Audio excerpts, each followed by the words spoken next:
నియోజకవర్గం BRS in charge Karthik Reddy, MLA Prakash Goud పరస్పర ఆరోపణలు చేసుకుంటున్నారు. దమ్ముంటే ఎమ్మెల్యే పదవికి రాజీనామా చేసి మళ్లీ పోటీ చేయాలని ఎమ్మెల్యే ప్రకాష్ గౌడ్కు కార్తిక్ రెడ్డి సవాల్ విసిరారు.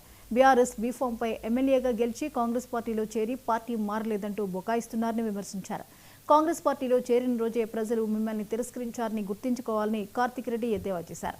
గెలిపించిన ప్రజలు, నాయకులు, కార్యకర్తలకు చెప్పకుండా దొంగచాటున కాంగ్రెస్ కండువా కప్పుకున్న ప్రకాష్ గౌడ్ నీతులు చెప్పడం హాస్యాస్పదంగా ఉందని ఆయన ఆరోపించారు.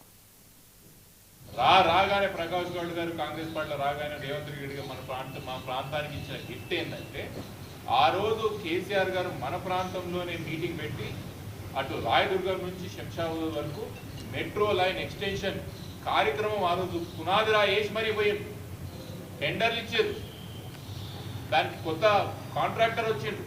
తీరా ఎమ్మెల్యే గారు అధికార పార్టీకి పోగానే ముఖ్యమంత్రి గారు ఏమనుకున్నారు, ఎమ్మెల్యేల మనతో ఉన్నాడు కదా, ఇది పెడితే ఎంత పెట్టకపోతే ఎంత అని చెప్పి మన ప్రాంతానికి తీరని లోటు ఏదైనా జరిగింది ఈ సంవత్సరంలో అంటే ముమ్మాటికి మన ప్రాంతానికి మెట్రో క్యాన్సిల్ చేయడమే. ఎందుకు ప్రకాష్ గౌడ్ గారు ఈ అభివృద్ధి మీరు కాంక్షించిపోయింది? మీరు కనీసం మీరు అవతలికి పోతున్నప్పుడు ముఖ్యమంత్రి గారు మా ప్రాంతంలో మెట్రో మీరు ఇయ్యాలా అని చెప్పే ధైర్యం మీకు ఎందుకు వస్తలేదు అంటే మీరు అడగొచ్చు. కొంతమంది మెట్రోతో మనకు జరిగే లాభాలు ఏంటంటే, ముమ్మాటికి మన ప్రాంతంలో ట్రాఫిక్ ఇక్కట్లు తగ్గుతుంది. ఎంత ట్రాఫిక్ పెరిగింది మన కాడ మనకు తెలియదా? ముఖ్యంగా ఈ 3 మున్సిపాలిటీలో ఎంత ట్రాఫిక్ పెరిగిందనే విషయం మనకు తెలియదా? ట్రాఫిక్ ఇక్కట్లు తగ్గుతాయి. మన ప్రాంతంలో రెంటలు దాదాపు 50 to 100%, అంటే రూపాయి అంటే ₹2 రెంటలు పెరుగుతుంది. మన దగ్గర ఆస్తుల విలువ పెరుగుతుంది. బయటికి వచ్చి పనులు చేసే మన ప్రాంతంలో వచ్చి పని చేస్తారు.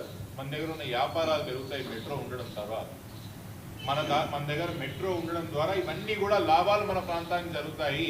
మళ్ళీ ఇన్ని విషయాలు లాభం ఉన్న ఒక ప్రాజెక్ట్ని, ముందే శాంక్షన్ అయిన ప్రాజెక్ట్, టెండర్ అయిన ప్రాజెక్ట్ మీ ముఖ్యమంత్రి గారు క్యాన్సిల్ చేస్తుంటే కనీసం స్థానిక ఎమ్మెల్యే గారు మీరు ఇప్పటి వరకు దాని విషయంలో అడగలేదు. చూడండి, మీరు ఏ ప్రయోజనాల కోసం ఆ పార్టీలో చేరినారనే విషయం మాకు స్పష్టంగా ముందు నుంచి. నెల్లూరు జిల్లాలో పేకాట ఆడేందుకు వెళ్లి